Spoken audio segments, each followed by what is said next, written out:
I'm going to tell you right up front, Ninja Crusaders is not the best game. On a technical level, I'd say it's just about the bare minimum acceptable standard for games in 1990. On top of that, it's punishingly difficult. And yet, I still like it. It might be a mess, but there's a method to it. Ninja Crusaders is the first Famicom game published by Sammy, a manufacturer of pachinko and pachi slot machines.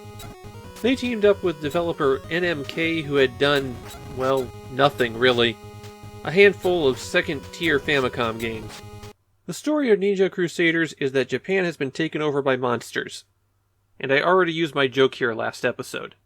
Of course, Ninja were the first ones to flee the country when trouble started, but now two have returned to take back Japan. Ninja Crusaders really obviously looks like Ninja Ryukenden. It doesn't play anything like that other ninja game though. For one thing, you only carry a single weapon at a time, and you switch them out quite often by collecting these icons. If you collect an icon for a weapon that you're already carrying, then you get an extra life.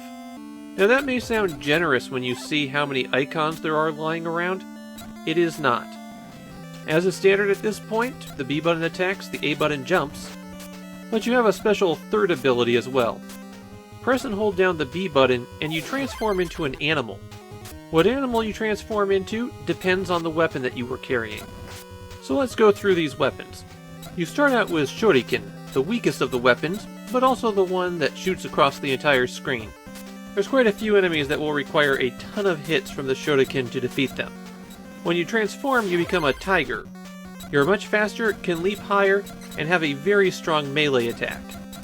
Both forms give a good balance to the Shuriken. The weighted chain is a little bit stronger, but it doesn't reach quite as far. A nice thing about it is that it damages enemies across that entire line. That actually made it my go-to weapon for getting through most stages. Transforming with the chain turns you into a scorpion. Its tail attack is very similar, but it has very poor movement. It can barely jump. But if you get it into the water, then it can move freely around. Yeah, I don't know why scorpions are supposed to be able to swim here. The bow staff is shorter still, but much more powerful. It's a good choice for bosses because it can take them out in just a few hits. When you transform with it, you turn into a firebird. The firebird can't attack, but it can fly over everything. The final weapon is the sword, which is the strongest weapon. It can defeat just about anything in one hit, but its range is pitiful. I spent a lot of time just trying to get the sword through a level so that I could attempt to use it against a boss, but the tiny area where it hits enemies with makes it extremely challenging to use. With the sword you transform into a dragon, and the dragon is different from all of the other transformations. You can only use it for a limited time. With the other forms you can transform back and forth freely, but with the dragon you transform and then you are stuck as the dragon until time runs out.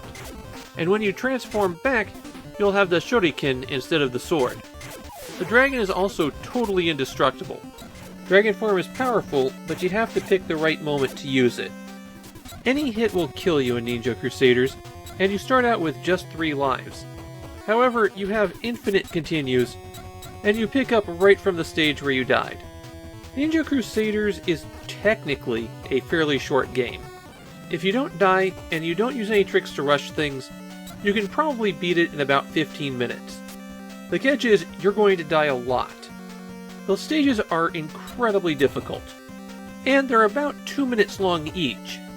So you have to play perfectly for 2 minutes, and there's a lot less room for error than you might expect. That said, the best thing in Ninja Crusaders is how the enemies work. They tend to have relatively complex patterns. Recognizable patterns, but complex ones. Like these floating enemies in the water. They'll bob up once, firing 2 missiles as they go. Then they'll sink down, going down even further, and when they go back up, they shoot up into the air, flying off the top of the screen, once more firing missiles. There were a lot of times when I was playing where I went into a situation going, okay, I know what this enemy is going to do. And then I died because they were a new colored variant with a different behavior pattern from what I expected. But that said, Ninja Crusaders plays fair with you. If you're patient and you observe and you use the tools that you're given, you'll be able to make it through. The game challenges you by adding new aspects to scenarios that you're familiar with, not by just dropping things on your head. And I think that's what I appreciate the most here. Ninja Crusaders might not be the best game, but it provides a good challenge. And it's one that doesn't go on for too long. One of the big selling points for Ninja Crusaders was a 2-player simultaneous action mode. Though given the difficulty here, I think that actually makes it harder on you. In Japan, this game isn't really remembered at all, and the very few people I found who commented on it didn't have a whole lot of positive things to say. And I can get that. If you just looked at the technical aspects, Ninja Crusaders would be a below-average game. But I think it winds up getting elevated by some interesting choices in the level and enemy design. I think it's better than most people give it credit for, though that still doesn't mean it's fantastic.